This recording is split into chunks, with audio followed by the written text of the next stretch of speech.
Hello guys, registration ఆఫీస్లో ఒక చిన్న వర్క్ ఉంటే నేను మమ్మీ డాడీ ముగ్గురం వచ్చామన్నమాట.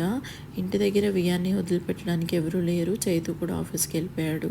సో అందుకని తీసుకొచ్చాను. నేను ఎందుకు ప్రిఫర్ చేయలేదంటే రిజిస్ట్రేషన్ ఆఫీస్లో కొంచెం వెయిటింగ్ టైం ఉంటుంది అండ్ ఎండగా కూడా ఉంది కాబట్టి ప్రిఫర్ చేయలేదు. ఇంకా నాకు చాయిస్ లేక తీసుకొచ్చాను అనమాట.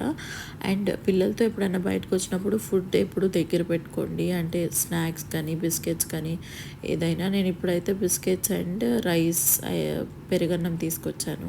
బియ్యానికి చాలా బోర్ కొడుతుంది. బయటికి తీసుకెళ్ళడానికేమో ఫుల్ ఎండగా ఉంది. ఇంకా కార్లోనే టైంపాస్ అటు ఇటు అని టైంపాస్ చేసాము. అప్పటికి మమ్మీ కొంచెంసేపు అలా తిప్పుకొని వచ్చింది. అయినా వాడికి సాటిస్ఫై అవ్వలేదన్నమాట, తిరుగుతూ ఉండాలి. వర్క్ అయితే ఒక 1 అవర్ వెయిటింగ్ టైం తర్వాత అయిపోయింది. వియాన్ వేసుకున్న షర్ట్స్ నేను జూడియోలో తీసుకున్నాను. సమ్మర్ కలెక్షన్ చాలా బాగుంది, ప్రైస్ కూడా చాలా రీజనబుల్. ట్రై చేయండి. వీడియో నచ్చితే సబ్స్క్రైబ్